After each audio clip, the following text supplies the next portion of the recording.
My Lords, I declare my interests as laid out in the register both with the RAMP project and RESET. I'm pleased to speak today following the helpful and insightful report from the Justice and Home Affairs Committee. The concept of family, which we all know is much more than just a societal description, but a fundamental building block of our communal life as a nation, serves as an excellent basis for the review of migration policy.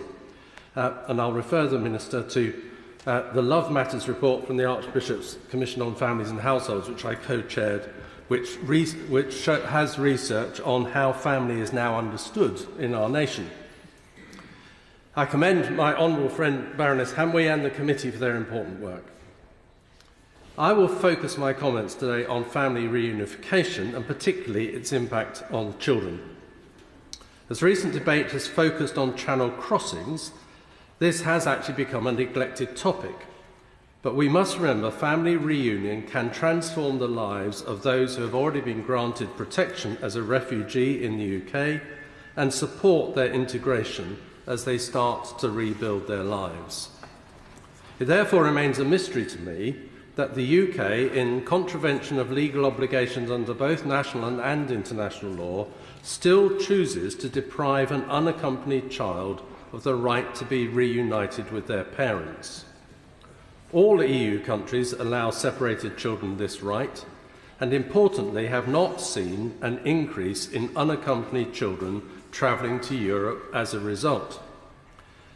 As the committee's report highlights, there is no evidence that this creates a dangerous pull factor. And I find the government's response to say there is no evidence that there is a pull factor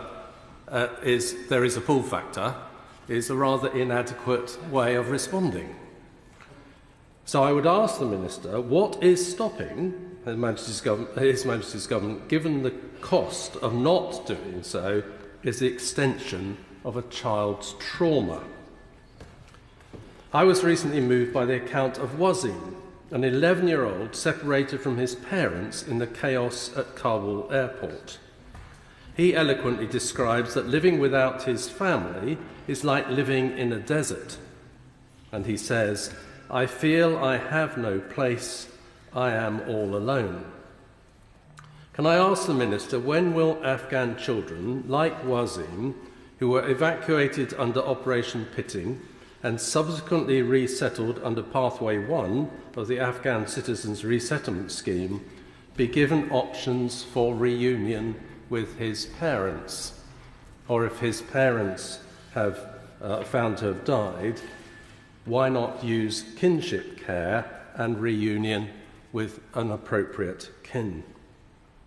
Restrictive policies should be reformed, but there also needs to be a concerted effort to improve the effectiveness and accessibility of family reunion where a refugee's circumstances are adequately covered by existing policy. The Independent Chief Inspector for Borders and Immigration recently commented that since their 2019 inspection, the effectiveness of the family reunion route, and I quote, has further deteriorated. He goes on to say, family reunion is one of the Home Office's few safe and legal routes, and it is failing those who seek to rely on it. Without urgent intervention, the route will become more inaccessible and, worryingly, may lead to more family members taking the decision to travel irregularly to be reunited. No one should have to choose between safe travel and family.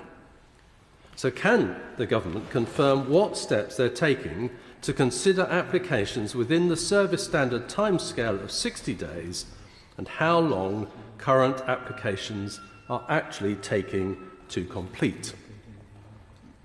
This autumn, the government are due to consult on safe and legal routes, and I hope discussion on family reunion will be included in the resulting report. Worryingly, family reunion numbers are at their lowest since 2015.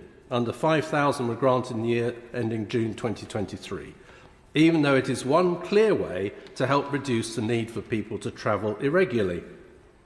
2 years on, Wazim has no safe way of being reunited with his parents, and many children like him are either prevented from applying for their parents to join them in the UK or are waiting too long in unsafe situations before they can travel here. As you would expect, in my role as a bishop, I often pray the serenity prayer.